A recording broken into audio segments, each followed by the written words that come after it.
So I would like to call to order the regularly scheduled Village Council meeting for the Village of Beverly Hills for Tuesday, April 21st, 2026. Ms. Brown, would you please call the roll?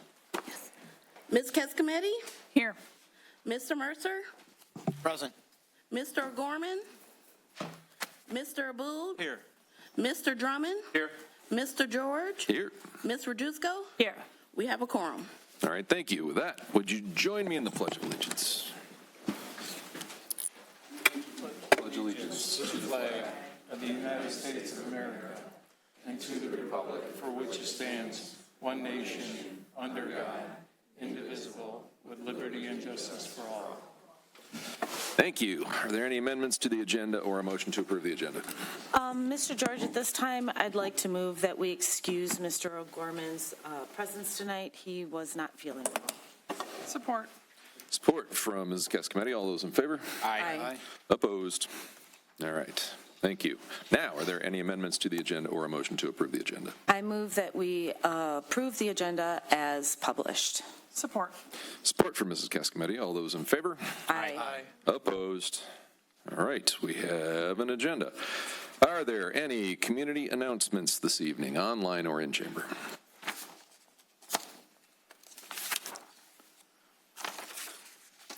Hearing none, we'll move on to public comments. Any public comments this evening, online or in chamber? Go right ahead. We just need your name and your street. Got a counter on the wall for you. Yeah. Hi, Jay Meehan. I'm at 20775 Kennaway Circle, which adjoins Groves High School. I'm here with another resident as well who wants to say something too. We have a big problem on the street, and I'm sure it's some people may be aware of it. I'm not sure who is or isn't. And that is, we're a dirt road. We're one of two dirt roads in the village. And the potholes, the ruts, and everything like that are really a problem, a big problem. I've lived in Kennaway, 1987, so I've been around the village a fair amount. I also bike around the village a lot, too. And one of the things that's very clear to me is that historically, the roads weren't like that. Particularly East Kennaway has gotten really bad. Two factors. One, back in the 90s, when city water was put in, the road was completely dug up, and when it was replaced, the soil was replaced, at the time, a number of us complained that, in fact, we didn't think it was being done properly. I know you weren't on the board here, but that's one factor. Since then, you start to see a gradual eroding of the road. If you go down there now, you see cups along the side in addition to the potholes. So that's really created a big problem. The road's deteriorating. Secondly, we have a complex next to us adjoining Kennaway. It's known to most people as Groves High School. To those of us on Kennaway, it's a commercial athletic complex. It's actually changed fundamentally in my close to 40 years here from a predominantly dirt fields to AstroTurf. About 85% of that location is AstroTurf or asphalt. The water problem has gotten worse since then, and that dates back to when they first replaced it, and certainly since when COVID, when the city of Birmingham Public Schools redid that whole complex. So there's a problem. We appreciate the efforts. In fact, people were there today, trucks were there today trying to fill in and do things. But quite honestly, it's not working because it has to be properly, it needs to be a substrate, it needs to be properly crowned, and everything has to be functioning properly for it to be a good dirt road. So that's what I'd like to at least put forward, call it to the public's attention, and hopefully, particularly with, I see here, the fact that 13 Mile Road is being redone. There's a lot of connection here between us and 13 Mile Road, okay?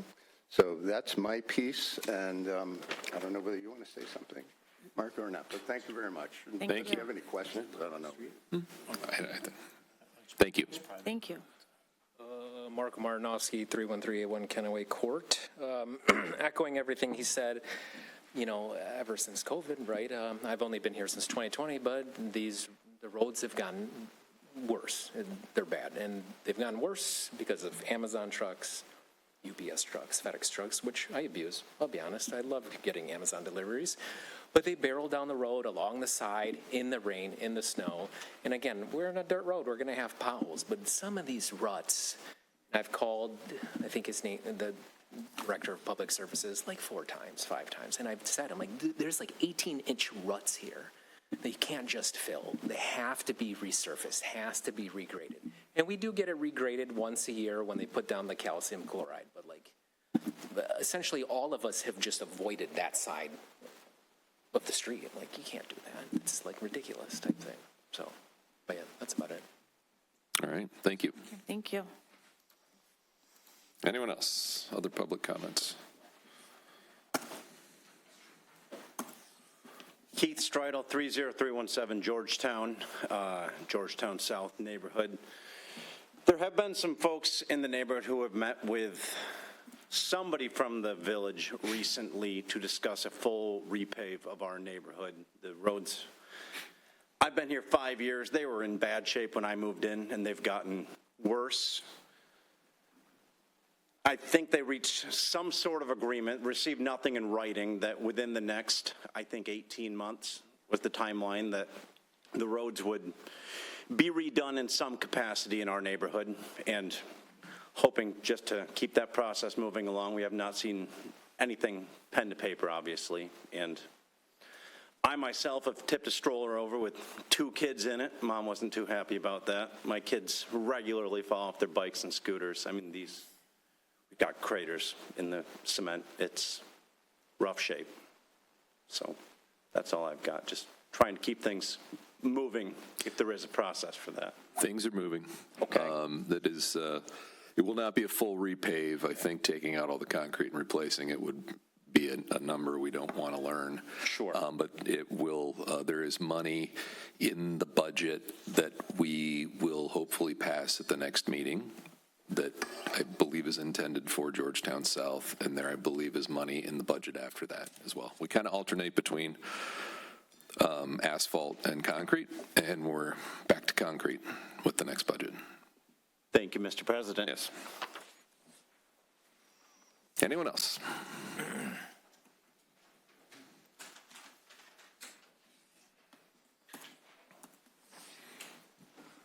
My name is Alan Schlein, 30598 Lincolnshire East, also Georgetown South. 2 things, one personal, and I want to affirm everything that the prior speaker said, especially East Lincolnshire is in very bad shape with concrete chunks being gouged out to the point where tires could be adversely affected. On a personal subject, could you please note in the minutes that Lydia Williams and Holly in the planning department were extremely helpful to me. I recently had a situation where we installed a solar system. We ran into a problem at the last moment, and they were very helpful in overcoming a concern that I had, or that DTE interconnection had. And in fact, we got the project completed about a week and a half before the installer went bankrupt. So if you could note that, that would be great. Thank you. Wow. Thank you, and congratulations on the fortunate timing. Yeah, very lucky. Anyone else?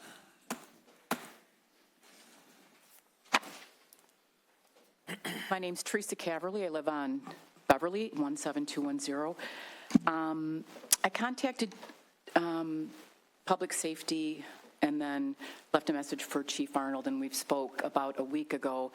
I'm concerned about the the occurrence of speeding on Beverly, east of Southfield, west of Pierce especially. As everybody knows, 13 miles of bottleneck, 14 miles of bottleneck.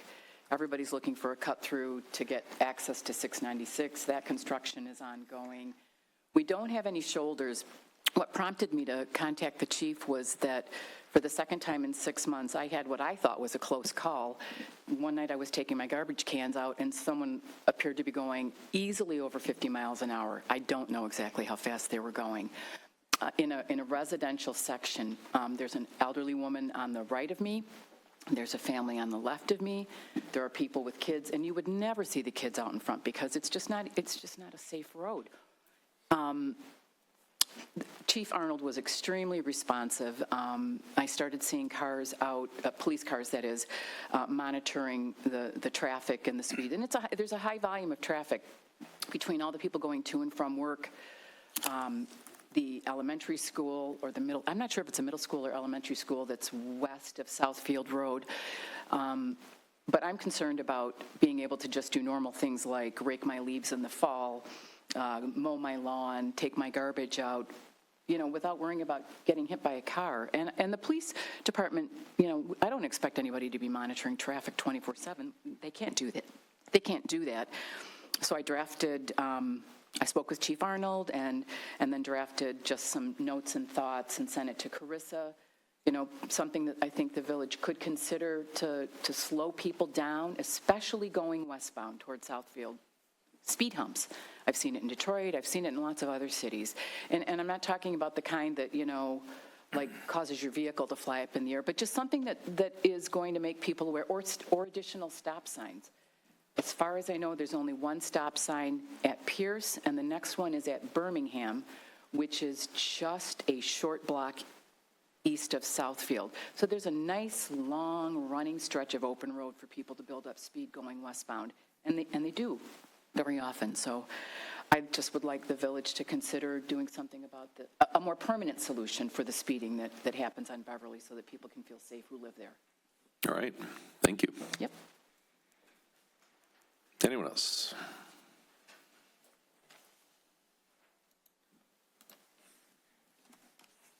Elena Berg, West Outer Drive.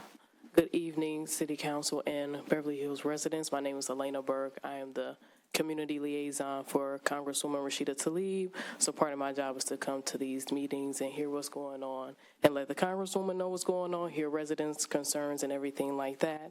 But just to get into it, if you all do not know, we do have 2 community service centers. One is in Southfield and the other one is in Detroit. The one at Southfield is at Berg Road and Civic Center Drive. But if you have any concerns, whether that's local or federal concerns, so that's Medicare or Medicaid, Social Security issues with the VA, you can give us a call at 313-463-6220.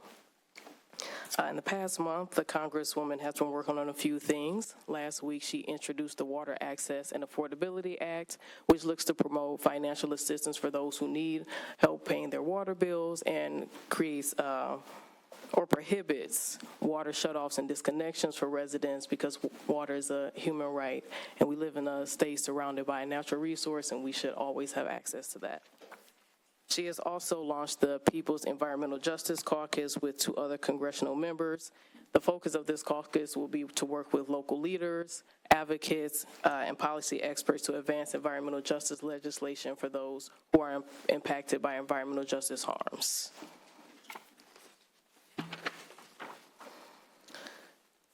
And for 2026, so usually what happens annually is congressional members try to get project funding for their areas that they cover, their districts. And in 2026, the Congresswoman was able to secure over $15 million for the 12th district. Part of this is $250,000 for the Beverly Green Park project in Beverly Hills. And then in the past few months, the Congresswoman and her team have been working diligently with city officials across the 14 cities in the 12th district to submit funding projects for 2027. And funding requests total this year $57 million. That's give or take, of course. We may not get all of that funding, but we're hoping to get as much as we can. And coming up, the Congresswoman will be hosting a Know Your Rights event in Dearborn at the Ford Performing Arts Center on Wednesday, May 6th from 6 p.m. to 7:30 p.m. Once I have a flyer, I can send it to the council, and I can bring some back here as well. Thank you. Thank you. Anyone else?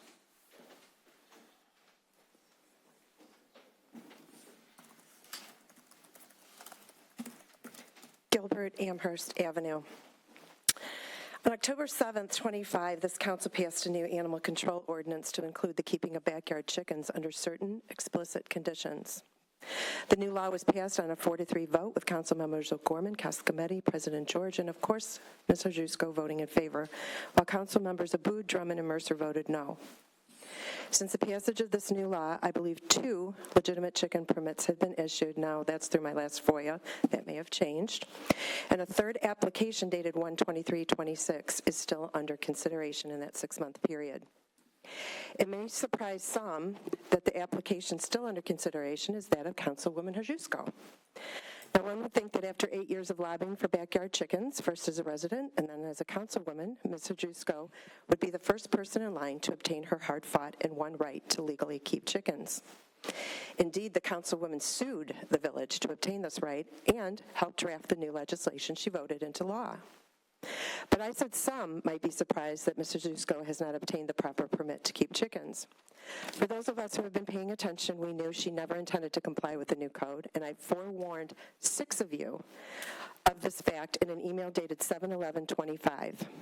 The subject line, assuming maybe people wouldn't open it, read as follows.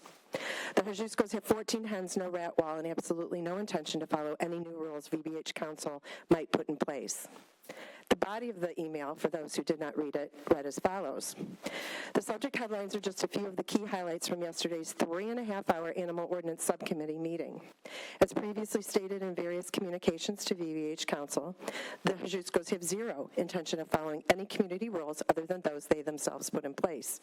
It does not matter what any attorney tells them, and I put in a personal thank you to Attorney Trust, you are an unexpected breath of fresh air. Rachel and Damon are self-proclaimed legal eagles, irrespective of their lack of Juris Doctorate degree, passing the bar, or otherwise actively practicing law. You have stated, and this was directed at Mr. George, several neighbors, that you do not want this topic to be about Rachel. How could it not be about the Hajduskos when they continually thumb their nose at the overwhelming majority of this community? And again, I state there's been 2 out of 40, I think it's 4,113 residents per the last census that have obtained permits. The precedent their behavior sets is potentially contagious. Why should anyone follow the community rules when a public official does not? Now, 9 months after writing this email, there's not really much more to say or to add other than a few questions. Number 1, why does one family in this community receive special dispensation to do whatever they want regardless of the community rules? Number 2, is the village council, or more particularly council leadership, afraid of the Hajduskos? If so, why? And finally, has the village council and administration once again been threatened with a lawsuit? The community deserves open and honest answers to these questions, but we do not believe you have the backbone to provide them in an open and transparent manner. Therefore, the community will continue to speculate and fill in the blanks on their own, which is far worse than telling the truth, whatever the truth might be. Finally, if you are under threat of a lawsuit, you should absolutely take the matter to court. If you do not, you have completely abdicated your responsibility to treat all your constituents without fear or favor as equals. Special treatment smells of corruption, and that is what will be presumed if no action is taken. Thank you. Anyone else? All right. We'll move on from public comments to the consent agenda. There are 5 items on the consent agenda this evening.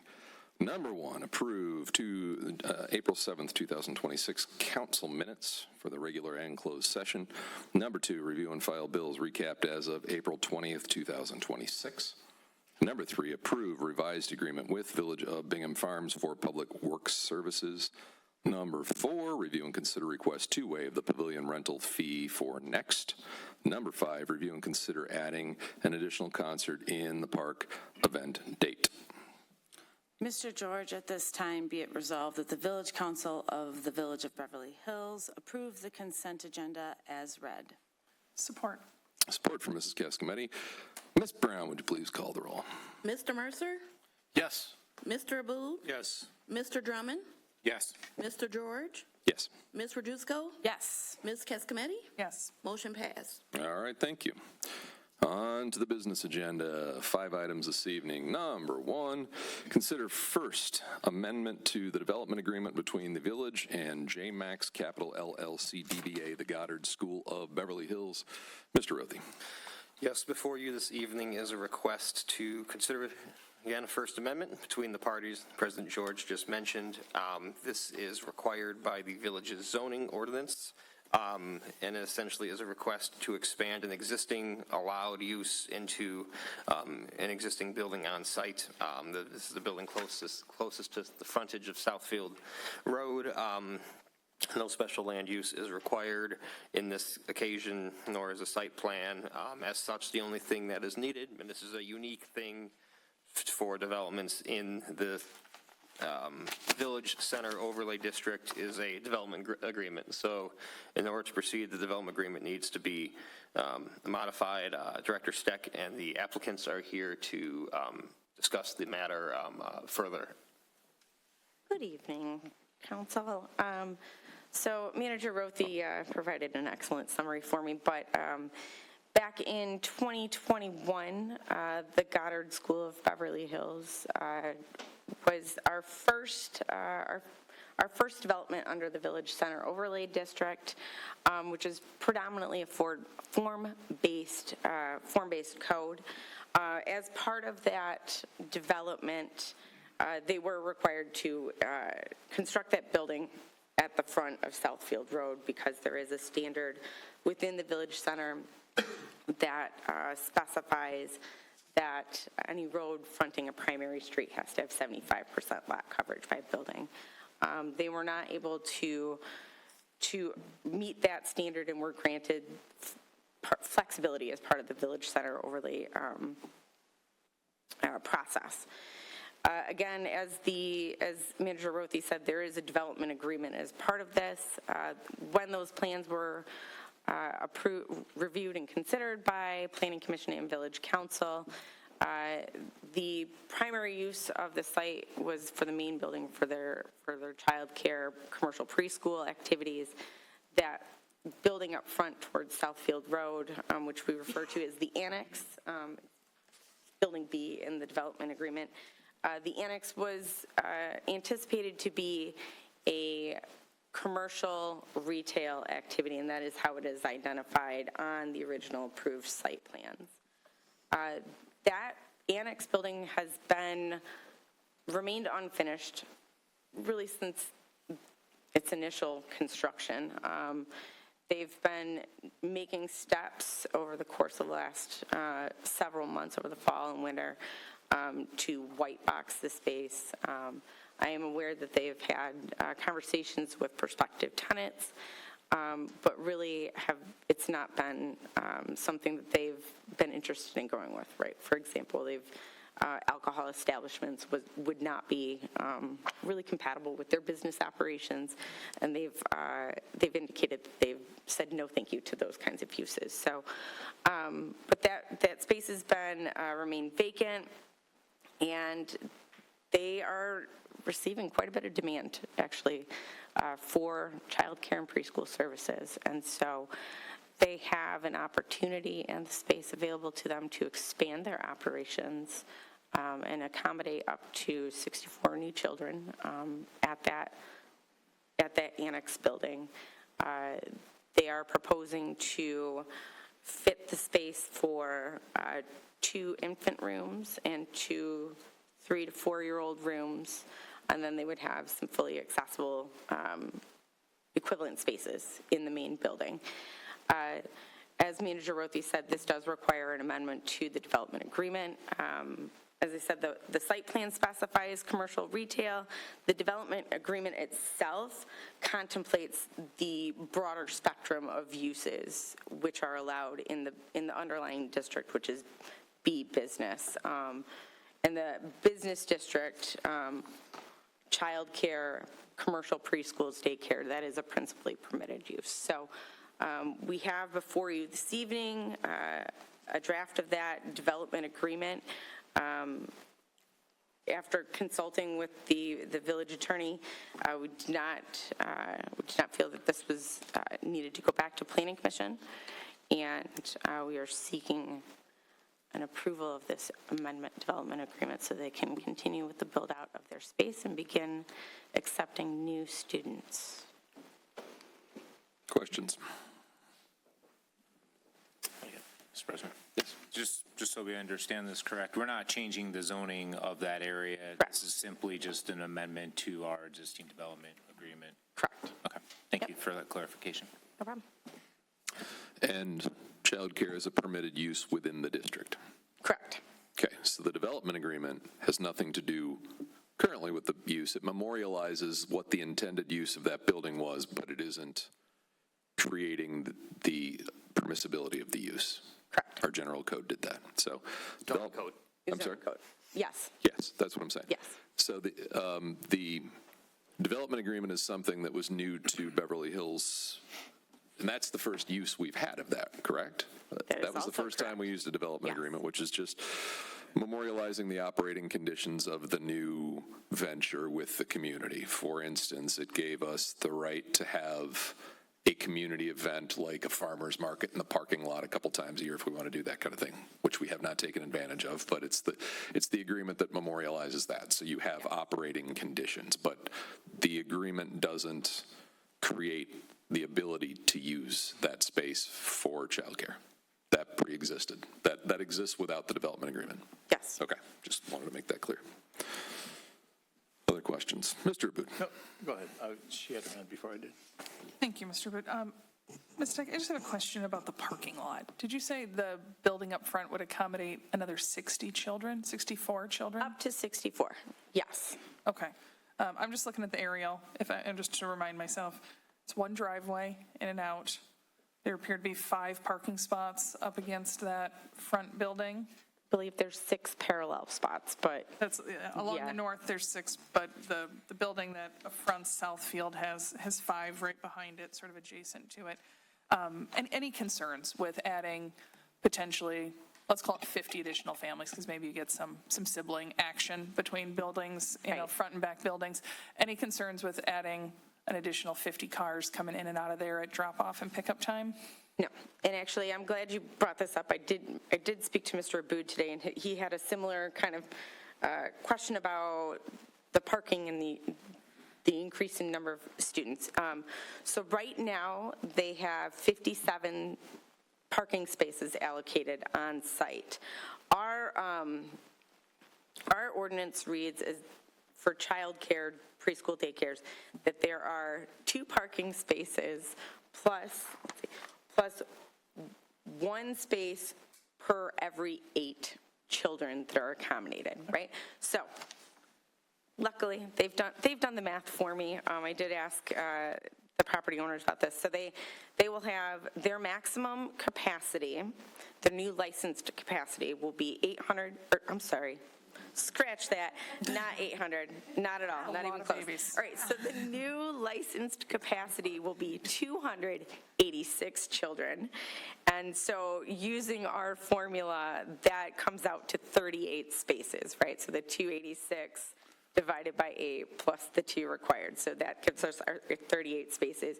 So they will have almost 20 spaces extra. So they're sufficient in that regard. I do anticipate that it'll be busier, but I don't think that's necessarily going to negatively impact the jam on parking, if you will. Okay. Do you know, or maybe Chief Arnold knows, are we seeing any traffic issues in the area of the school? I am not rush hour aware of any. times? No? Okay. There's a head bobbing or a head Okay. shaking. There's not a line waiting to get in and out and such? Okay. All right, thank you. That's my only question. Mr. Aboud. Yes, just for disclosure and sake of transparency, I happen to be living on Gould Court. So first and foremost, they've been great neighbors, great addition to the community, have been more than accommodating when it comes to fundraising and things in that nature. Having said that, I also just trying to figure out, the parking lot is always full from employees, first and foremost. And that was one of my main concerns, besides the fact that the amendment altering or the mixed-use overlay district, in 2021, it would have been daycare plus retail, office, and residential. And I thought that we kind of required one of the other buildings to be anything but a daycare. So I did go back through after we had our initial conversation and you raised this question to me. I went back through and I've reviewed the ordinance itself, right? I've reviewed the Planning Commission's letter. I've gone through a variety of documents about this project. Obviously, we know I wasn't here at the time. But the Village Center overlay, so as I read this, as I mentioned at the beginning, this is a form-based code, right? So it's less concerned with the uses of the space and more concerned with the overall visual aesthetics and layout of the properties, right? That's very broadly what a form-based code is intended to do. Our form-based code also then references the underlying zoning, which is B business, which we know allows for a variety of uses, right? Childcare, retail, restaurants, salon service, professional services, what have you. And so those are the uses that are allowed within this district. I was not able to find anything that requires, anything within our ordinance or within the official documents that would require that they have the daycare in one in the rear building and another use in that annex building. I found the requirement that it has to be, that whatever's in that annex has to conform with the underlying zoning of B business, but I didn't see that there was a requirement for it to be specifically, say, a retail or like a coffee shop or something like that. It's entirely possible that that may have been part of the conversations, but that didn't get reflected in the information that I was reading through. And again, living next door to Goddard, obviously there's peak hours in the morning and then peak hours, drop-offs, and then obviously when we try to go in and out, it's cumbersome. But I'm actually glad that they're there versus, say, a 24-hour place where it's in and out constantly. So having said that, if it's okay, Mr. President, I just have a little more that I can elaborate on. That's okay? Sure. I just don't want a timer to go up there. All right.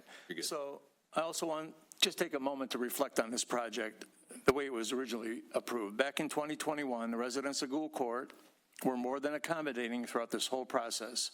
Prior proposals by Blue Peninsula, the Robertson brothers to construct residential development on the site were both denied, largely due to the concerns about landlocking the additional 2.5 acres behind the former McDonald's site.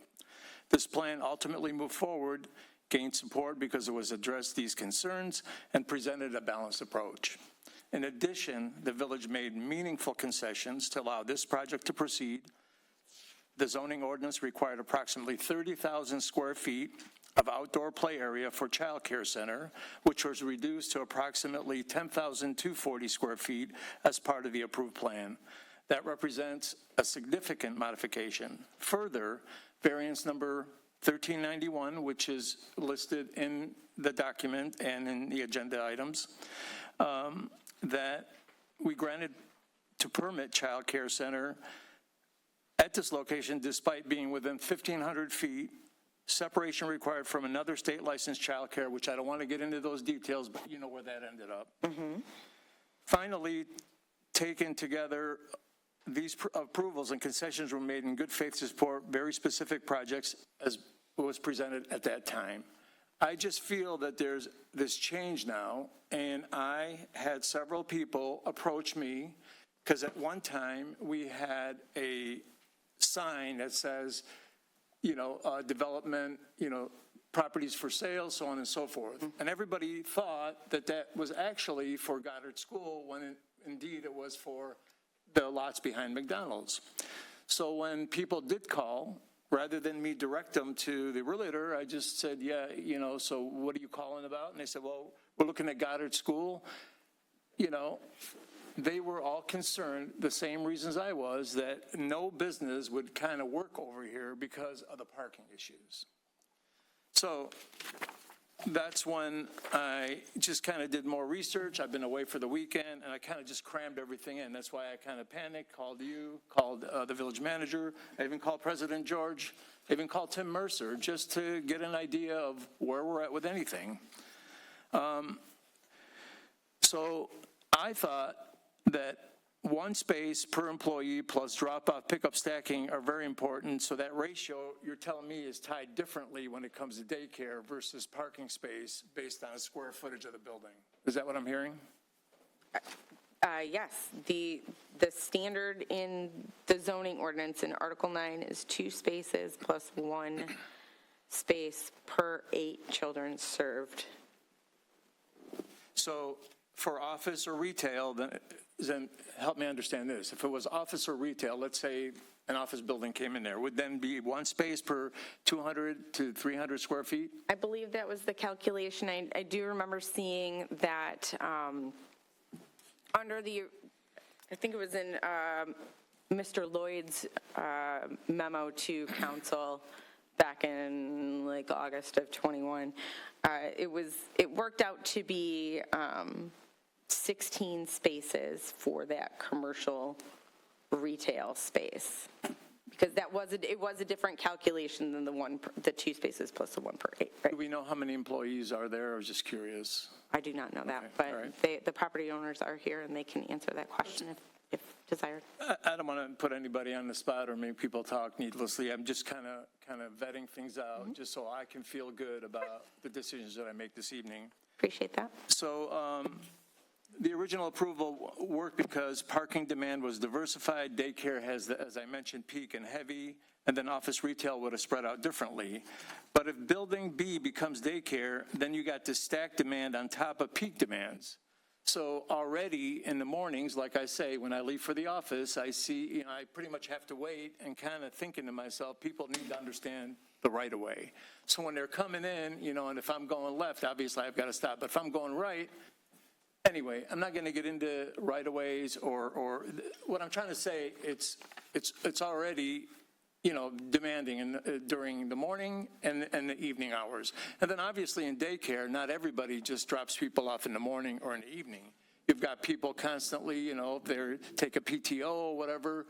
Again, I just had to bring that up. And again, I just want to make sure that parking is not going to be an issue. So then the parking layout, and you're saying it's sufficient. All right, so I want to just close by, so approving is less about legality, but more whether council is willing to bend the original deal, because I thought when we did the village overlay district is that it had to be retail, office, and residential along with the daycare. So that's when the building Annex B went in the front because they couldn't accommodate the main building that far up in the front. So that's why that building went in the back, and that annex building, kind of, to be honest with you, it's kind of a waste of money for the developer if you ask me personally, because I don't know why we put them through that. Maybe we should have just had that. But again, an overlay district is an overlay district, an ordinance is an ordinance, and rules are rules to be followed. I appreciate the investment the applicant is making in the community and the quality of the project that has been built to date. Goddard School has clearly become an asset in the village. That said, I think it's important that we stay grounded in what was originally approved. This was not just a building approval, it was an integrated mixed-use plan. Building A was specifically designed for childcare, and Building B was intentionally approved for commercial, office, and retail use. The distinction mattered at the time, particularly as it relates to parking, traffic flow, and the overall balance of that site. What is being requested tonight is not a minor adjustment, it's a material change in use. Expanding the daycare into Building B effectively shifts from this mixed-use development into a primarily single-use site. that raises legitimate concern, especially given that we've already heard that there are parking constraints that have limited the ability to lease that building as originally intended. Before I could support an amendment like this, I would need to clearly understand how the parking requirements are being addressed, whether this change is consistent with our zoning intent, and what precedent this sets for other developments operating under the similar agreements, especially in the overlay district, because I guarantee you there's other vacant lots or lots that are going to become vacant. Buildings are going to be torn down and redone. I can assure you that. I remain open to solutions, but I also believe that we have an obligation to uphold the integrity of the agreement, and it's an amendment to the agreement, right? And I think the resolution reads differently, but we'll get to that. I repeat, I remain open, but I also believe that we have an obligation to uphold the integrity, and we approve to ensure that any changes are supported by sound planning principles. For those reasons, I'm not ready to support this amendment presented tonight, and that's just my personal opinion. Nobody here said a word to me about what their thoughts are. I didn't collude. I was just trying to cram things in to be able to make a sound decision so I can sleep at night.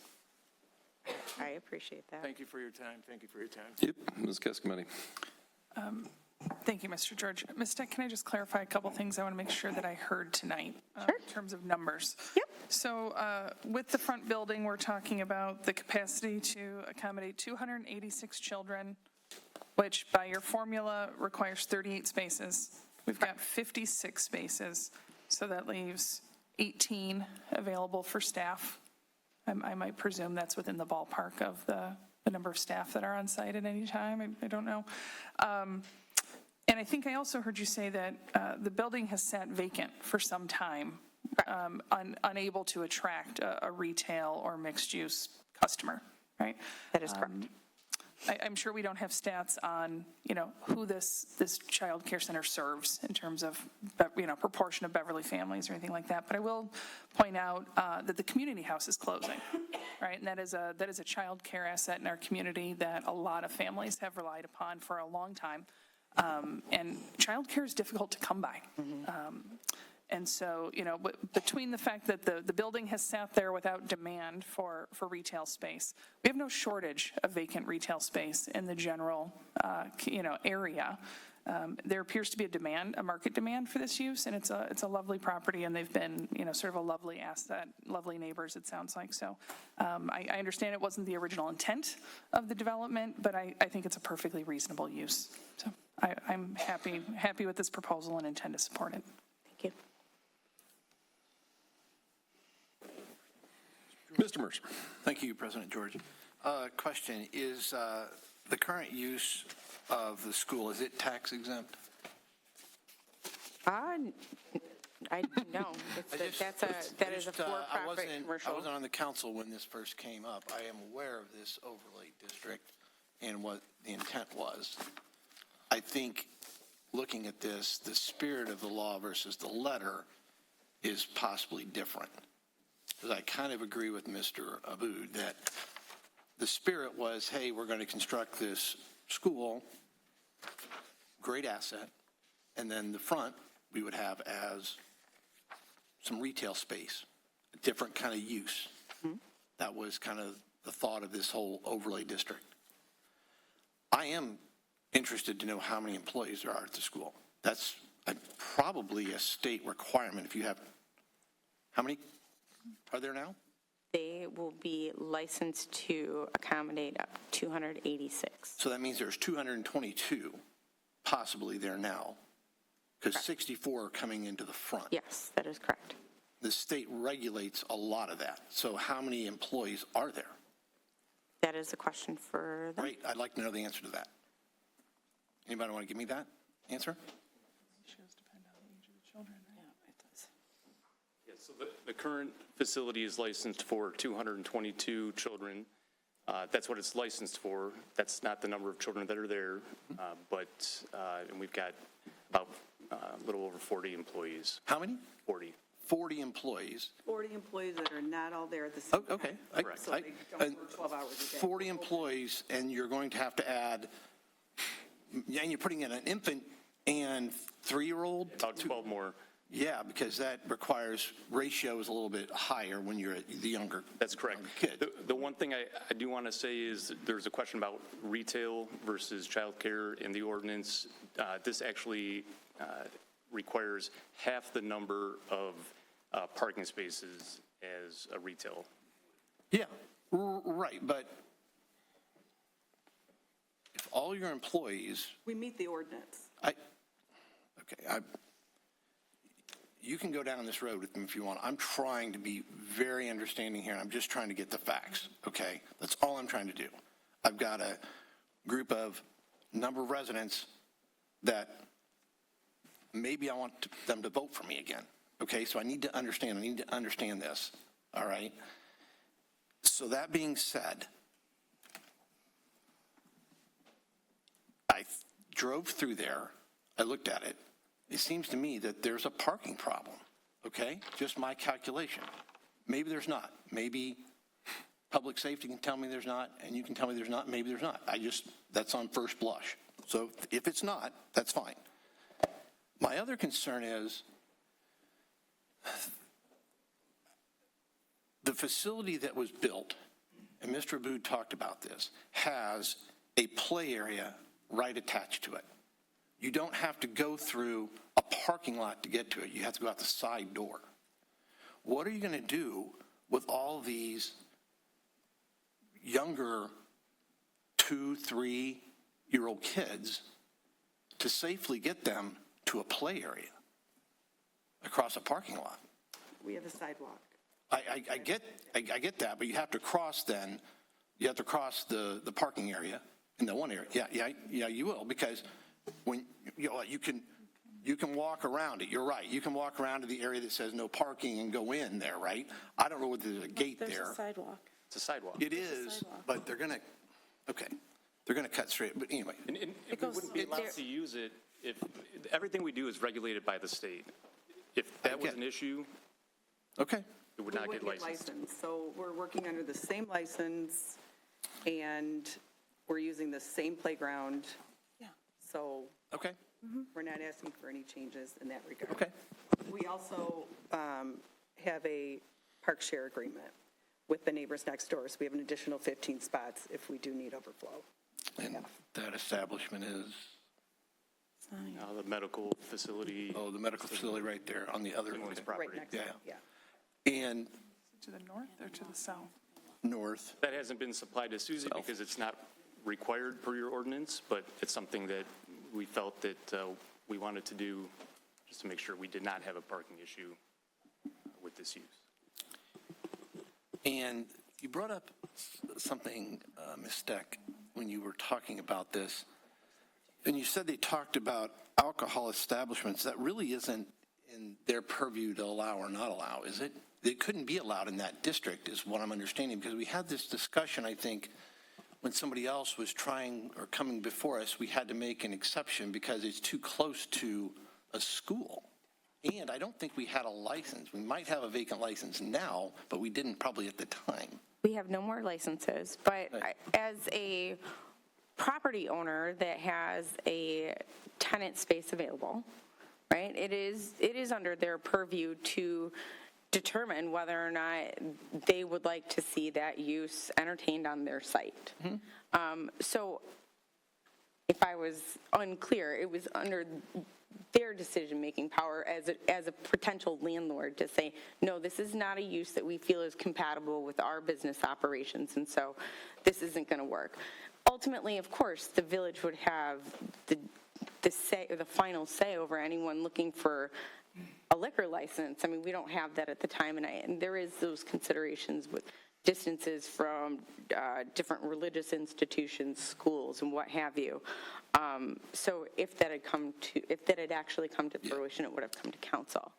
And just to be clear, in the packet, as it relates to the sidewalk and access to their play area, on the south side of their property, there is a sidewalk that runs along that entire edge and connects to their school and back to their play yard. Goes around the side parking there and the spot where it says no parking on it, or or loading zone or whatever it says, I can't remember, it's X'd out.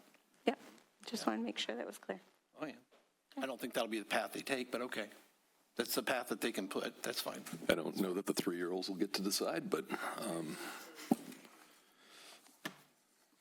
I would like, before we take this vote, to just remind my fellow council members that we are here to follow the written ordinances, not what we feel like the spirit of an ordinance should be or how we wished the ordinance had been written, but the actual ordinance that is written today.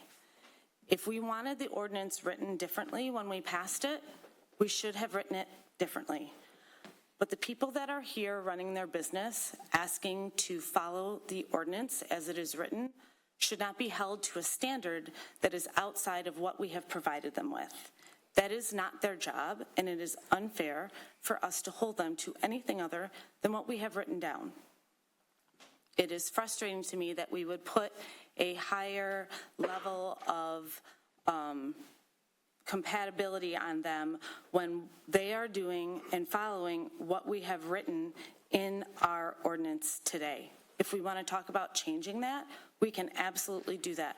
But it is not the responsibility of the Goddard School to come in compliance with an ordinance that has not been written down. And I hope that everybody sitting behind this table bears that in mind when they take their vote tonight. That's all I have. Sir, if I just may. yes. As it was directed to fellow council members, the Gould Court residents bent over backwards, and so did the village, to accommodate certain ordinances and variances. I've got a page full of variances here. I didn't want to spend more time. Hold on, please. There was supposed to be a sidewalk from Southfield Road all the way down to the end of Goddard, at the end of the Wald, on the Gould Court sidewalk. When I found out that that's going to interfere with the parking, then we said, you know what? We went in front of planning. I hired 3 attorneys when the other people Sounds very personal. Okay. Long story short, we made accommodations. We bent over backwards so they can be our neighbors. So when you say what you're saying now, it was an ordinance then before, as it is today, and we changed the ordinance and accommodated the ordinance and looked the other way just so we can make sure that community had daycare centers that people can go to. I don't think anyone looked the other way. I will give my memory of this. We've made accommodations for most of the projects I can think of that we've done here. That's not bending over backwards, that's deciding what use you want and what projects you think are going to add value to the community. When it was a proposal for, and I think this might even predate me, that it was a proposal for a mini storage, that wasn't something the council at that time was interested in accommodating. Likewise, the accommodations necessary to put condos there weren't something the council was interested in. So we made the accommodations we made. The overlay district being mixed use, there was a robust discussion about whether that meant mixed use at every location or whether it meant mixed use in the overlay district. And we discussed the fact that you're not going to have all 4 types of uses in every building. You're going to have some that's residential, some that's retail, some that's commercial, office, whatever. You're going to have some that are multiple things, some that are one thing. You go back in time and ask them, I wouldn't even have to say gun to their head, they would tell you they didn't want to build that building. That is our overlay district requirement. In my council comments, I will talk about getting these microphones so that they don't just, you know, we have an audio problem. That's a building that is required. If you look at the overlay district, the goal is to bring all of those buildings out to street level. And as we go through this, hopefully in 50 years, that'll be the case where it'll be a nice wall of shops down the front. Some of those are going to be storefronts. Some might be the kind of condos you see where it's got a little office on the bottom and a condo up top. Some might be schools. They might be all kinds of things. I had great ideas for what I'd like that to be. I thought a meal pickup spot would accommodate, the needs of the people picking up their kids nicely, but that hasn't materialized. So at this point, we just heard people acknowledge they've been a good neighbor. Pushing for something that requires greater density of parking seems weird to me. in the context of this conversation. They meet our code. If we're unhappy with our code, we can change our code separately. We just had another example of a retail space where we both lost parking and added density to the retail. And we're told by the code that it doesn't create a problem. I travel that parking lot and it's tight. But that's a code problem, not an applicant problem. And so I understand what would be preferable there, but when reality meets the situation and we have to make a decision about whether we leave it vacant, because apparently that's the current state of affairs. They haven't found a tenant suitable to them and the tenant, or we put something in there. I'm comfortable with that conversation. If I may. Mm-hmm. So I just want to be sure, though, that there's other things in the agreement, right? And I think we discussed it, the 6 feet for Gould Court to go 21 feet in case the developer wants to go back there. Yep. This only changes this particular Correct. A and B, annex and the building converted into one. And I think, I mean, I kind of explained it. It's not like I have any hard feelings or I'm not going to talk to my neighbors. It's just, for me, one person, that's just how I feel. That's all. Yep, and to confirm, those are the only two sections that are changing. All other provisions that are outlined in the development agreement remain the same. Does that say it in the resolution? I don't know if it says it in the resolution, but The proposed resolution is to approve the First Amendment as prepared. yep. And again, this is the first development agreement we ever did, correct? Is it? I think it might be the only one, That's actually. what I'm saying. Our Yes. development agreements are not required by the overlay district? Development agreements are required by the overlay district, but for properties that you've got like a tiered development standard, right? If it's 25% or less, it's considered minor, kind of minor, major, and super major, right? Those are not the actual designations, but, so they're the only ones that have been subject to the development agreement. It's honestly an uncommon practice to have a development agreement for by right projects. I did not know if this was overlay district driven or Mark 1 driven. Nope, this is overlay district. 2 marks ago driven. One last comment. Yeah. So just explain to me why it didn't go to planning and why a public hearing wasn't held. I was just curious again. I think you mentioned it, but just remind me once more. Public hearings are not required for by right uses. Those are for generally reserved for special land uses or for variances. Also for planned unit developments, should we ever have one of those. I'm sorry, what was your other question? I got caught up talking. That was it. That was it? All right, there we go. Yeah, it's a permitted use within the district. So this is a modification to I've lost my words, the agreement, development agreement, not to the permissible uses. Correct. So, any other questions, comments? Any public comments on this issue since we're here? Online, in chamber. Hearing none. Council, anything else? No. Mr. Mercer, I think you had it. Sure. President George, I would like to say, be it resolved that the Beverly Hills Village Council hereby approves the First Amendment to the development agreement between the village and the Goddard School of Beverly Hills as presented with attachments 2026-04-14, Goddard School First Amendment to Development Agreement. The second is the First Amendment Exhibit B, and the third is the Goddard School Development Agreement 113-02021, which is, I think, the date. Support. Support from Mrs. Rajewska. Ms. Brown, would you please call the roll? Mr. Aboud? Regretfully, no. Mr. Drummond? Yes. Mr. George? Yes. Ms. Rajewsko? Yes. Ms. Keskametti? Yes. Mr. Mercer? Yes. Motion passed. All right, thank you. Thank you, Mrs. Steck. Thank you, Goddard School folk. All right, thanks for coming and lending some context. Have a nice evening. All right, on to number 2 on the business agenda. contract extension for fiscal year 2027 road improvements project. Mr. Rothy. Yes, at our October 21st meeting back last year, the Village Council received a proposal from Hutch Paving, the contractor for our fiscal year 25-26 road improvement project, offering the whole unit pricing in exchange for a contract for the fiscal year 26-27 road improvement project. The Village Council at the time did unanimously approve this request with the contingency that we would identify and determine final quantities and therefore cost, and then that would come back to the Village Council if they wanted to continue to proceed. So we've hired HRC prior to that October meeting to design and determine those quantities. The proposal that we have before us is $944,000, rounding up to $945,000. There is a bonus project in here. It is called the road project, but this also includes the plans project for this fiscal year of installing 4 ADA parking spaces off Beverly Road that would allow for more direct access to the playground.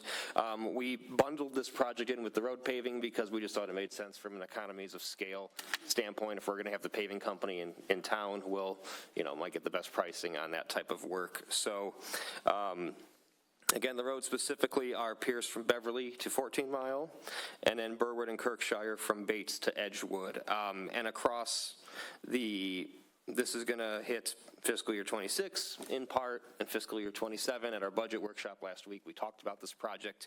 I will say that just, again, and we didn't have these numbers when the budget was put together. We got these last Thursday.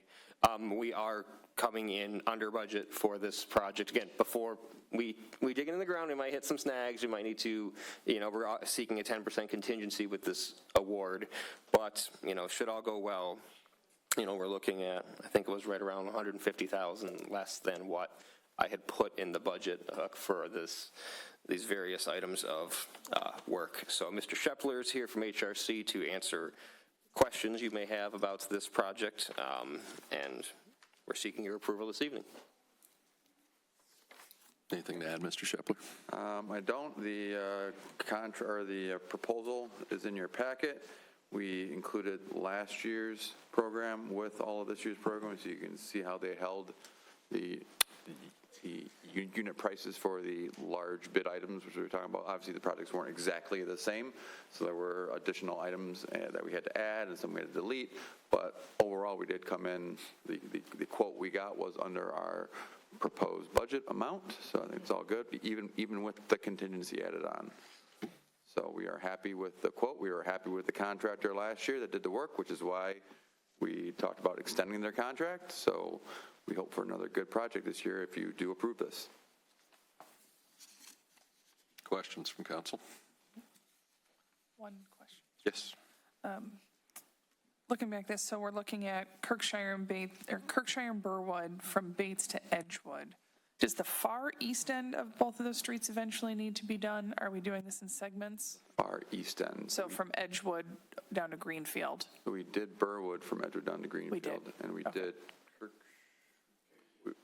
You did part Did we of it. chip seal that? I'm trying to think what we did. I thought we did the west end. We did a little bit of Kirkshire too. I thought, okay, my apologies. I thought it was west of Pierce. West of Bates, we did not do Kirkshire because it was Cape sealed. Okay. Oh, so this is just full-on paving. This isn't Cape Seal. Correct. Okay. Mill and fill? Yep. Yeah. Thank you. No, it's removal of asphalt for large portions, mill and fill for where there was sufficient asphalt already, which is pretty much Pierce north of Burwood, probably in between Burwood and Kirkshire. It got to a much thicker cross-section, so we were able to mill that. But south of that point, it was thinner, so it's too thin, you can't mill it, because once you mill it and you run over it, it's just going to crumble. Yeah. So. Okay. All right, that's it. Thank you. Yes, sir. I don't know if this is for you, Mr. Shepler, or for Mr. Johnston, but can you explain to me where these spots are going to be on Beverly Road for the ADA? Accessible to the playground, is it? Oh, yes. It's basically directly adjacent from the playground area. Microphone.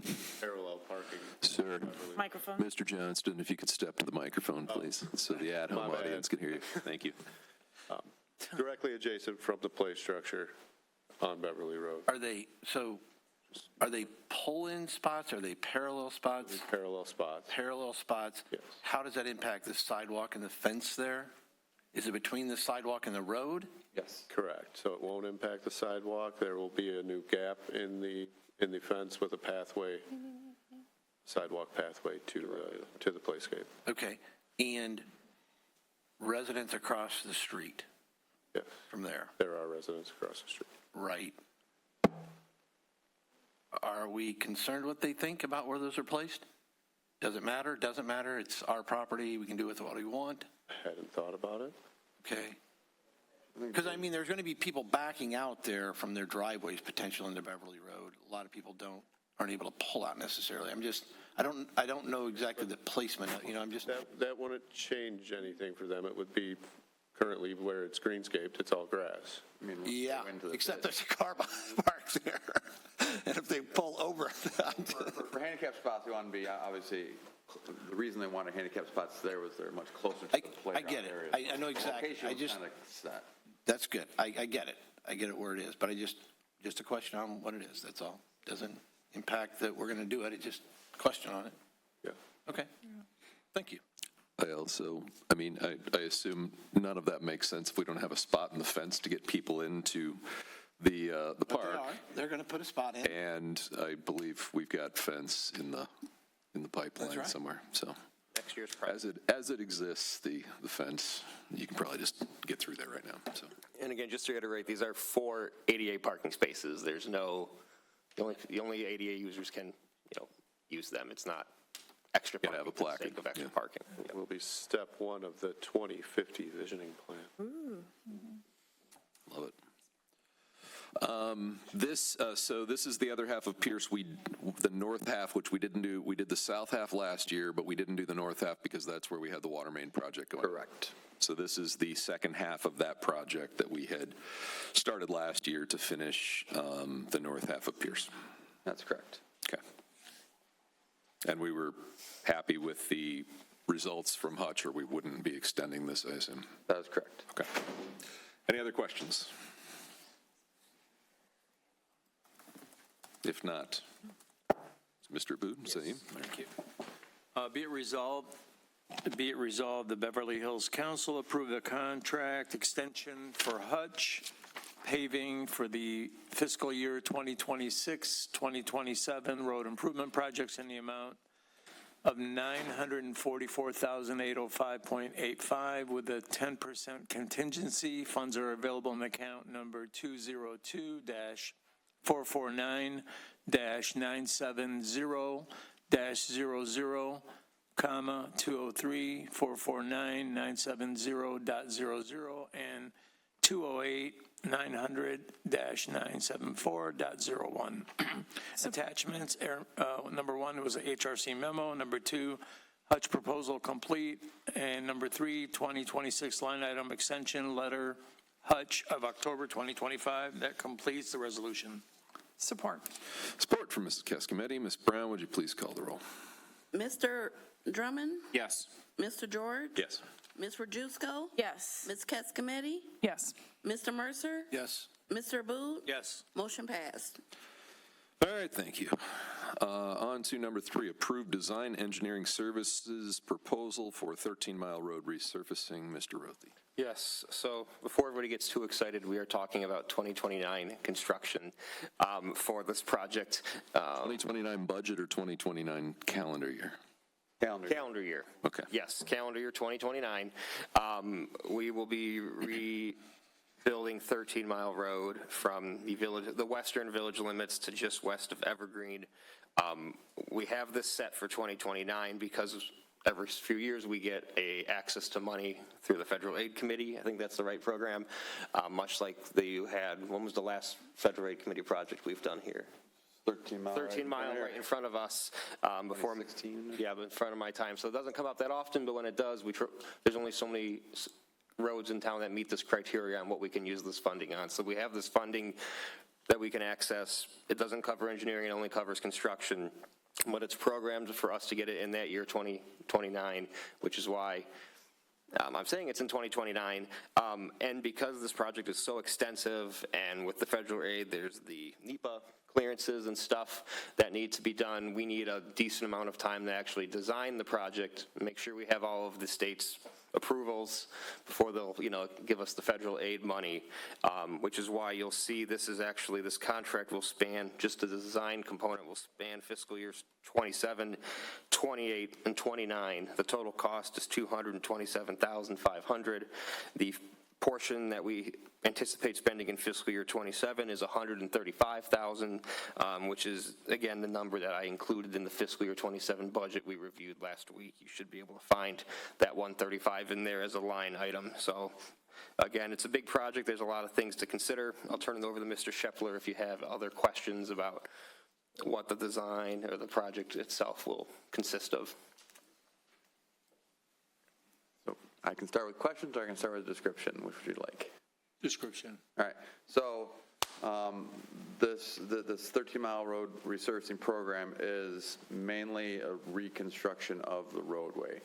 To get points in the Federal Aid Commission scoring system, you need to show high value per lane mile of roadway being done. So if we would have put a real expensive project together for lane mile, we probably wouldn't have gotten money. So the money that the village got is only a portion of what the project is actually going to cost. Again, trying to associate dollars per lane mile with ranking the project to get some money, that's what it costs. And I think that was explained in previous proposals and explained by Mr. Rothy as well. The $900,000 that they got would only cover, it's probably about 45% of the total of the construction cost, just to let you know that. And I believe everything is budgeted for in the future as well, as of right now. The design costs do not include very much drainage work. I'm just going to put that out there right now. From our TAP presentation, more than half the questions that we got were about drainage along 13 Mile Road, not really about the sidewalk. So I just want to put that out there right now, that the primary costs on this road are for asphalt and for a couple of the safety extensions that we are proposing, not for extensive drainage work along 13 Mile Road. However, if that is something that the village wants to consider, again, that's why we are starting really early. We think this project requires a large stakeholder engagement portion that we want to do just to get all the issues with 13 Mile Road in this stretch out there to allow you to make a decision on what you really want to do with the project. But right now, it is scoped for a pavement removal and pavement replacement with shoulder freshening and minor drainage work. Mr. Aboud? Thank you. So the cost for the dollar cost road per mile you mentioned, what is it for concrete? What is it for asphalt without any drainage or anything underground? Concrete would be way more expensive. Just an idea. Just letting you know. I don't have the project for HMA here was about, I think the total project, or the construction cost was about $2.3 million almost. And how many miles was that? That's almost a mile and a half, right? About from just west of Evergreen to the village limit, about a mile and a half. All right, I'll do my math, since you don't want to do it today.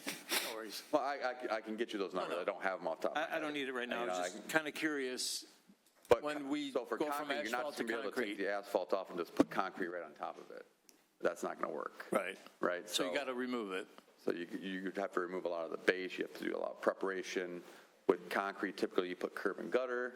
That's an expense. Where you put curb and gutter, then you got to put catch basins and drainage systems in. That's an expense. Where do you outlet it to? You got to make sure you have an outlet. There's a lot that goes into building a road, like concrete road with curb and gutter. You don't see very many roads that are concrete that have a ditch and culvert type system. The concrete is 8 inches and then whatever base underneath it?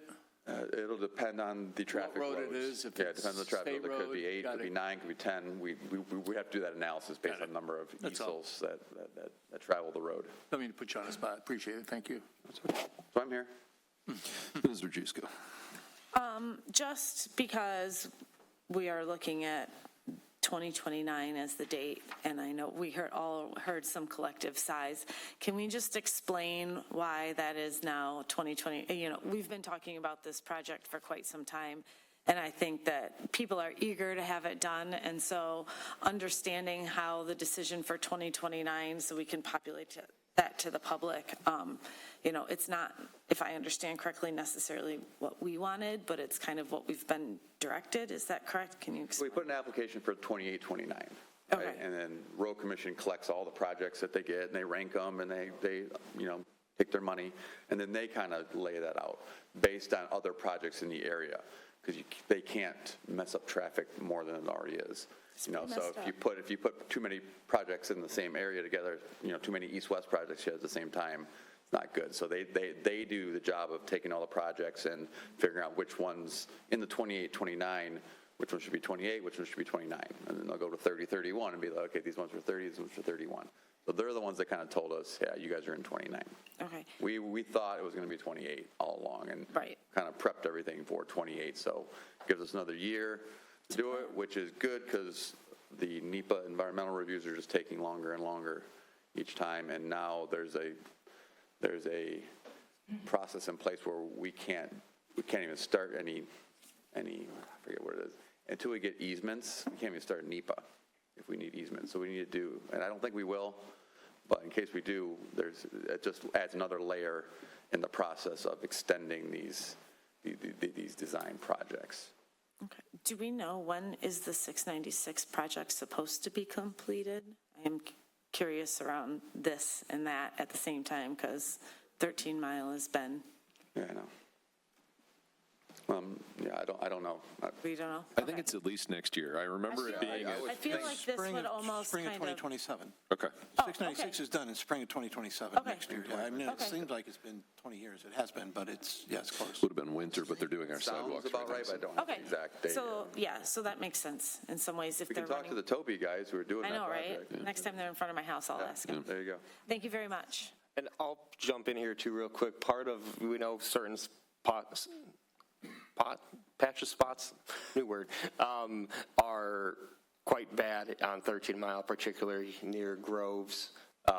So one of the reasons why in the budget you saw that the asphalt roller and some of those other equipment is so we can not rebuild, but at least do some decent surgery on the road to make it, better than it is now in anticipation of this 2029 rebuild. I think, is that fair to say, Neil, that the equipment that we're asking and seeking you to award us in the budget is in part, obviously there's a long-term value in it, but helping 13 Mile out right now is going to be one of our first uses of that new equipment. Mrs. Gascomini. Thank you, Mr. George. Mr. Shepler, two questions. You seem to imply that you are aware of drainage problems on 13 that are not within this scope. I'm not aware of those. Like, what is the nature of that? I mean, is there like flooding? Is there backup? I mean, what are the people that? Circle was one that at the TAP presentation, there was a lot of talk about that area at both the Kenaway approaches and how is the sidewalk going to affect that, and kind of said, listen, the sidewalk is not going to do any drainage improvements in that area. Okay. That's a 13 Mile road issue. Okay. But again, that's why I wanted to get that kind of out there. It is a ditch and culvert road inherently with more non-country ditch and culvert type roads, you have issues just because it's more urbanized, right? You get out in the country, that ditch and culvert, they're all nice high slopes, big ditches, they get it off the road. When it's a more urbanized area, you have more density, you have more stuff going on. It's just harder to maintain those ditch and culvert roads without getting a lot of flooding. People fill in culverts all the time. There's a lot more debris, a lot more traffic, so a lot more stuff. Okay. Does this just outfall down to the river where the 13 Mile crossing is, or where does? So I did look at it after the TAP presentation. I did look at it. Kenaway actually sits at kind of like a high point.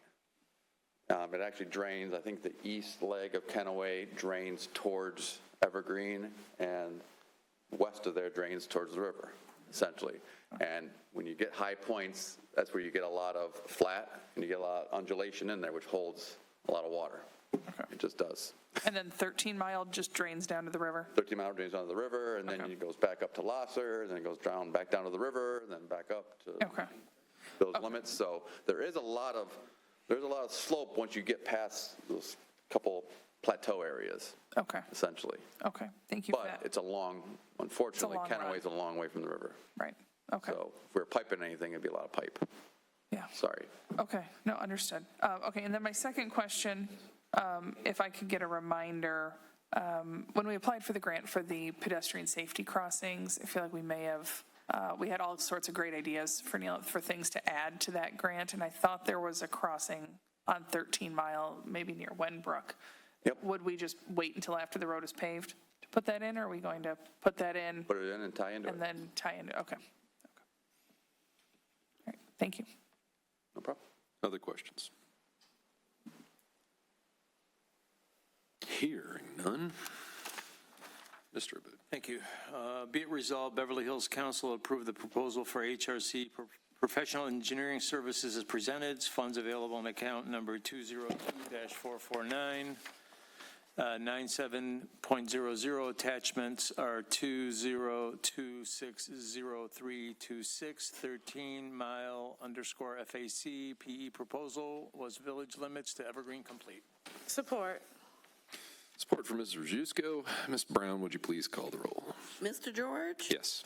Ms. Rajewsko? Yes. Ms. Cascometti? Yes. Mr. Mercer? Yes. Mr. Aboud? Yes. Mr. Drummond? Yes. Motion passed. Good, thank you.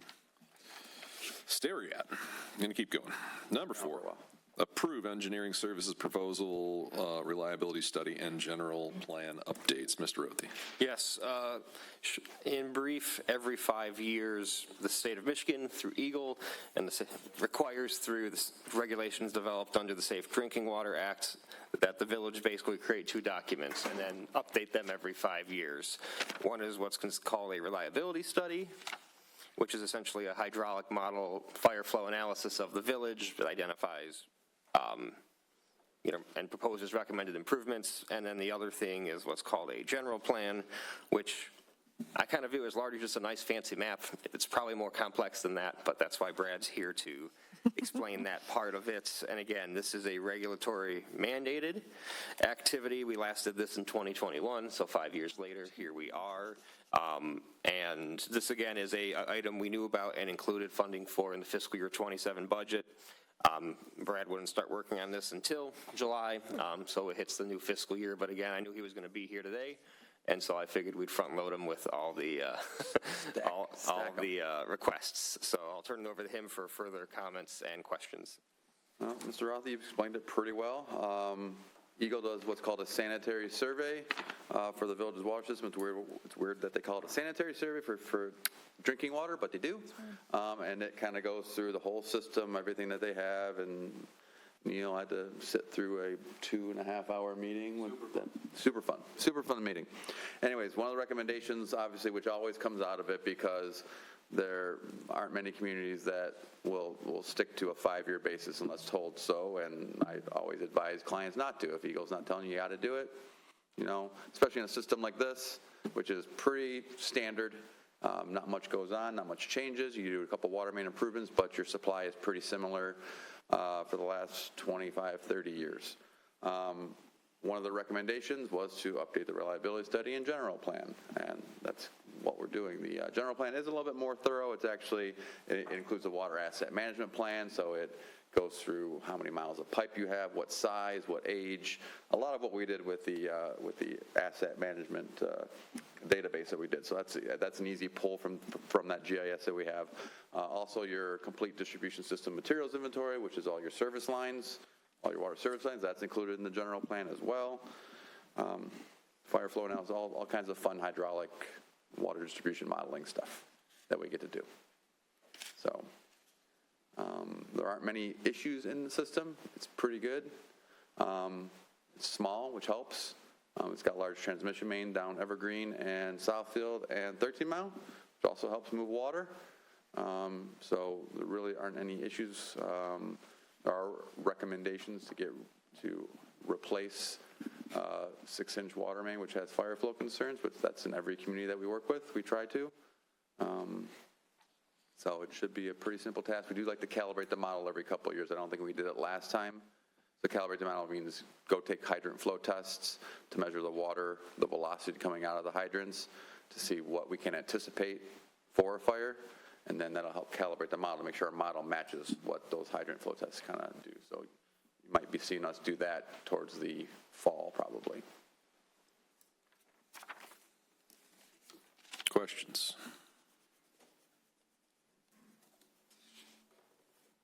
None. I'm going to take care of number 2 for you on 5-year population.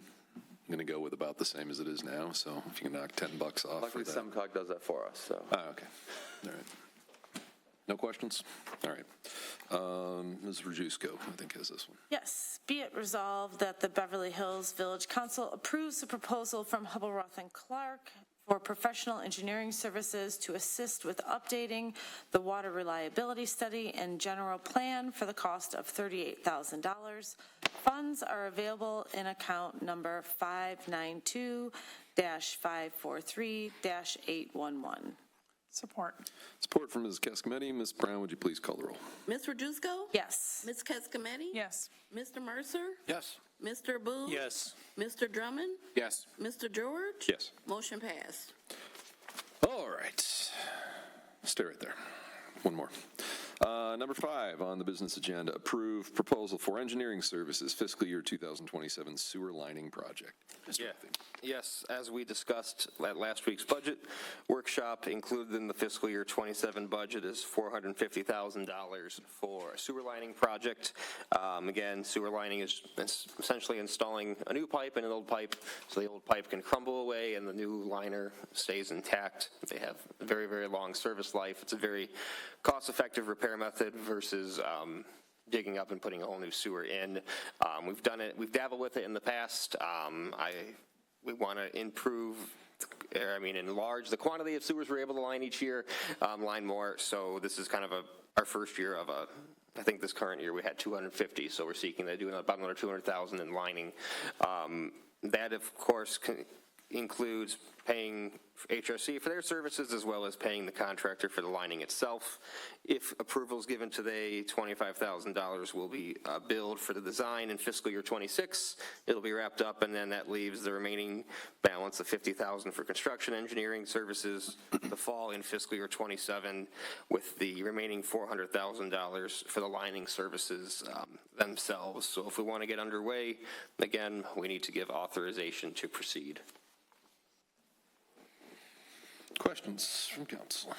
Yes, Ms. No question, but I just want to tell you how much I appreciate having the financial impact over the different years spelled out in these reports.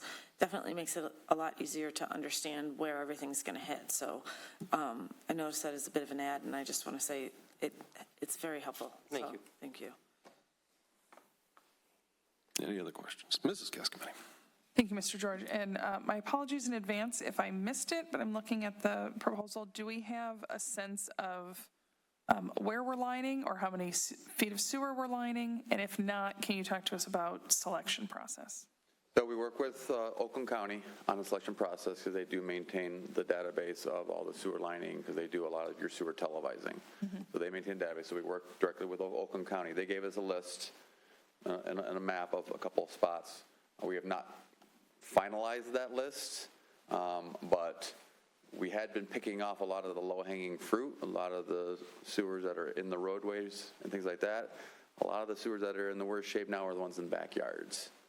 So, which creates a whole, much larger communication type approach and how they get back there, talking with residents, things like that. So that's where a lot of the design effort comes into, is not so much the plans, but communicating what's going to happen, how to get access, and things like that. So we take that into consideration when doing it as well, and picking these, but they do have more sewers than we have money for to repair.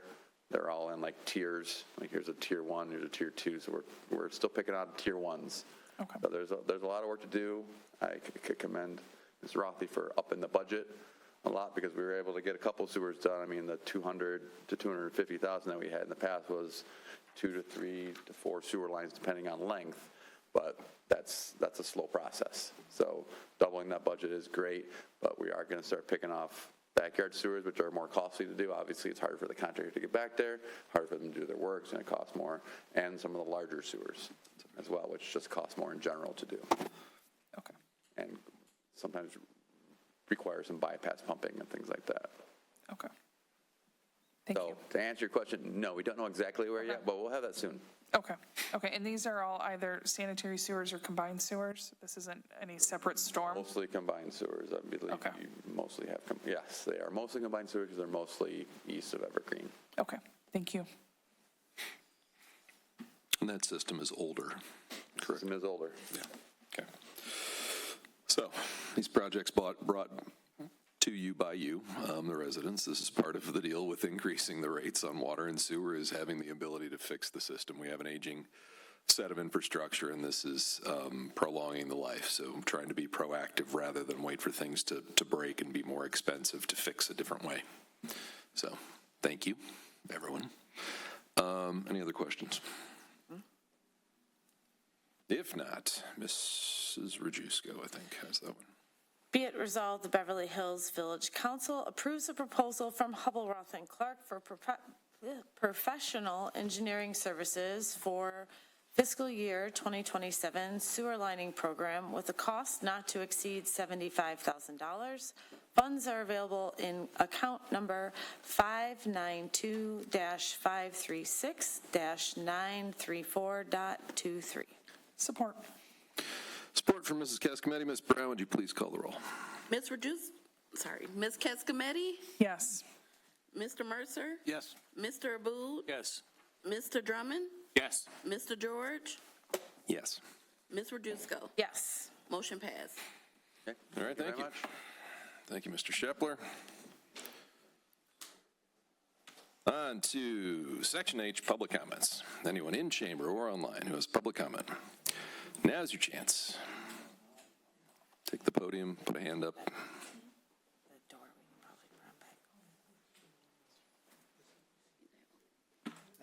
Dale Young, Riverside. So I waited till before the manager comments to ask this question. So for years, we've heard about deer management, and it was a regional problem, needed a regional solution. Other municipalities in the region are acting. We aren't. So there's a June 2nd meeting where the DNR is going to talk about some of the options. What I didn't hear last week in the budget meeting was, do we have money to act in the budget? So the DNR is going to maybe lay out a few options. Is there money to do something finally, or is this going to get punted till, same day, 2029 when they do 13 mile? So just curious, maybe you can address that. Thank you. There is money in the general fund that we could allocate to that. Hopefully the DNR will help us understand the cost structure of that. Cool. Yes, thank you. Anyone else? Okay. Manager's report. Mr. Othey. Yes, a few items this evening. Again, the day after our last council meeting, the bidding period for the Spark Grant Playground project was closed. We did receive the minimum number of bids. The bids have been sent to the DNR. Did we get our approval today, or is it coming tomorrow, do you think? Did you check your email? Hopeful for tomorrow. Okay, tomorrow it should be. I spoke with the DNR staff person this morning. It should be, I was hoping it would be today. It's probably going to be tomorrow to proceed. So we should have a bid award for the next council meeting to install the playground. So that's incredibly exciting. I know it's been a long process, so I'll put that first on the business agenda. This is the part in the Oh Brother, Where Art Thou Odyssey where we're by the river with the sirens, I think, is. I saw the movie once. Watch it again. It's before Warren's time. Yeah, I know. You pile wild. That's the one, George Clooney, right? Yep. Okay, good. I got the movie right. Yeah. Bit obscure. Yeah. Good sound. My wife actually shows it in one of her classes, so I know enough to be cultured. To talk, but now I'm at the end of my rope, so I'll press on with more important matters. Yes, as Mr. Young said, dear DNR, want to remind everybody we are having a meeting on June 2nd at the Little Theater in Groves High School. At the moment, I do anticipate this will be recorded. I don't know about live broadcast, but at the very least it will be able to be recorded. No, there isn't anything particularly allocated in the budget for next year, but that does not mean the council cannot, after considering its options, amend the budget to accommodate a deer management strategy. That's certainly a power that the council has. Also at the May 5th council meeting, speaking of budgets, we're looking at adopting it. So I'll seek your approval for that, as well as the water rates. We had a good meeting last week where that was reviewed. At the next Parks and Rec board meeting, we should have some updates from the Smith Group on the Wenbrook project. Again, that's the May, but they already met in April, right? Parks Board, I think it was last, yeah. So May, Parks Board coming soon. I want to give a call for volunteers, shout out where we have our annual park cleanup at Beverly Park coming up on Saturday, May 2nd from 9 a.m. to 12 p.m. There's a sign-up link in the manager report and online. We're looking also for volunteers for the Memorial Day Parade and Carnival. There's two separate links, one to just volunteer and one to be in the parade. So again, both of those, please take a look at. I was pretty excited today as far as the TAP project goes to see they're already paving the sidewalks. Most of them are in south of Evergreen already, or at least primarily there. So they're moving pretty fast, which is just delightful to see. Even though Mother Nature was pretty rainy last week on all of us. And that is all the items I had to highlight. I'm happy to take other questions at this time. Any questions? Anyone? Yes. Warren, will you just remind folks what the chipping frequency and schedule is? I know yard waste pickup started, so when will chipping, it will still be, the week? Yeah, do you know? Okay, I'm not trying to put you on the spot. Fourth Monday. Fourth Monday? Yeah, I think April 20th. The fourth Monday of each month. Okay. Got it. Thank you. Yep. And that is one of our most asked questions on our chat bot. Yes. I like reviewing it, and that's the one we've probably gotten the most of. When is chipping? People like their chipping. Really love their chipping. Yeah. And as of the beginning of the council meeting, we had compost, but there was a guy out there taking some. He might be gone now. But if anybody wants compost, this is compost season as well. Chipping and compost. All right. Any other questions? If not, we are on to closed session. So we're council comments. Council comments first. Council comments. Sorry, we'll do council comments. Mr. Mercer. No comments tonight, President George. All right, Ms. Cascometti. Tomorrow's Earth Day, guys. Do something good. That's all I got. Fair. Ms. Rajewsko. A couple of things. First, I want to thank the robust group of public that came in tonight and brought all sorts of issues and concerns. It's nice to see faces that sort of match emails at a time. So I want to say thank you to them for taking some time out of their night and becoming involved. We've also received some emails, and I've been reached out to by a couple of residents. I've heard a lot of chatter about e-bikes, and I think that it is something that we really need to consider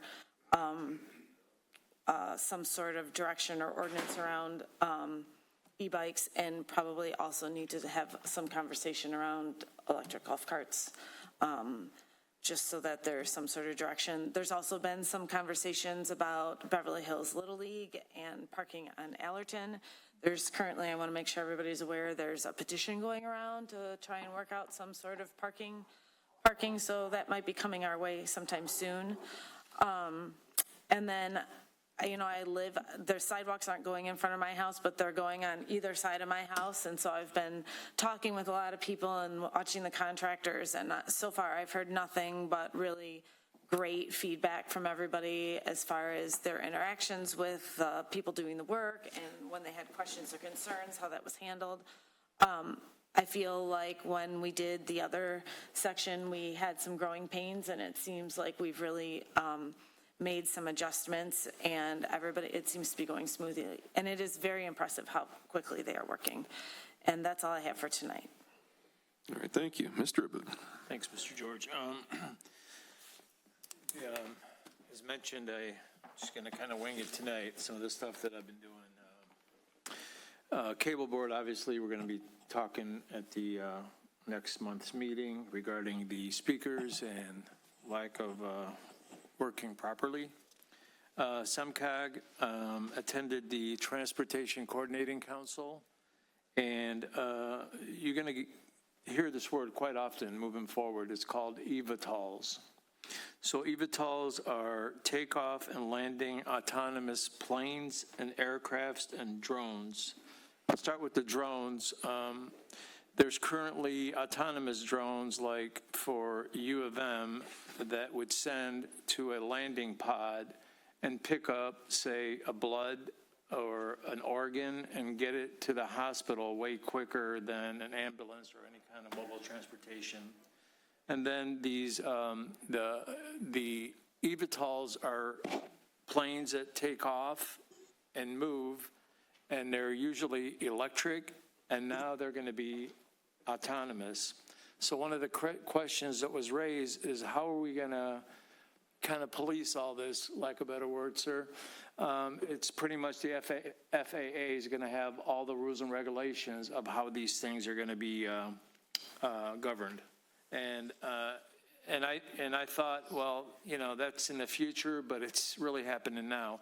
They even have like flat, you know, ships that have flat tops that are taking, you know, or the big giant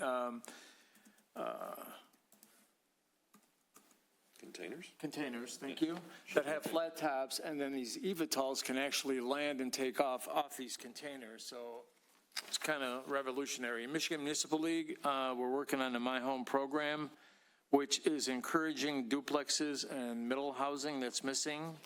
They're trying to reduce barriers like sizes and zoning restrictions, so that could be problematic in some city, villages, or township.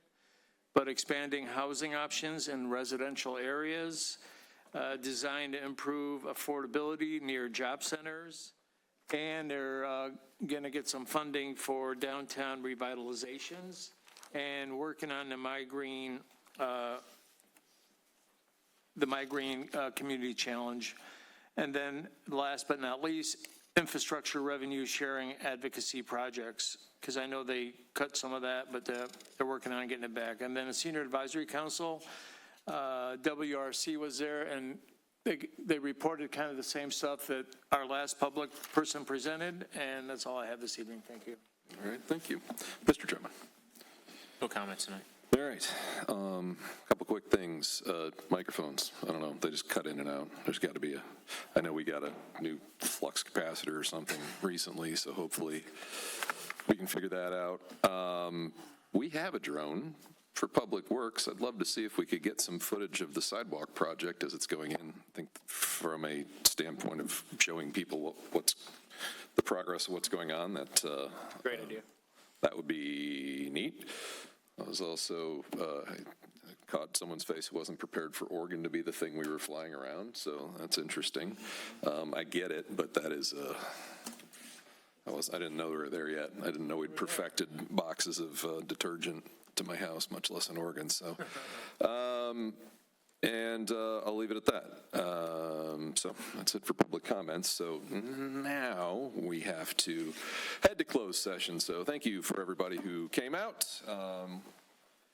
Do we need to take 5? And Yes, please. Mr. George, if I may, before we take 5, just be so moved that pursuant to MCL 15.268, Section 1, Section H, to consider attorney-client privilege communication, that we move into closed session. Support for Mr. Drummond. All those in favor? Roll call. Oh, roll call. Roll call. Ms. Brown, would you please call the roll? Mr. Drummond? Yes. Mr. George? Yes. Ms. Rajewsko? No. Ms. Kescomedy? Yes. Mr. Mercer? Yes? Mr. Booth? Yes. Motion passed. All right, so we're in closed session. Now we're going to take a 5-minute recess. Yeah, we'll reconvene at 10 till.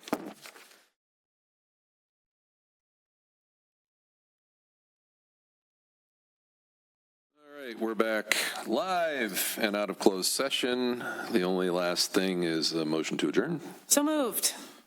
Support? Support. All those in favor? Aye. Opposed? Thank you. Thanks, Jeremy, for being here tonight. thank you. This is great.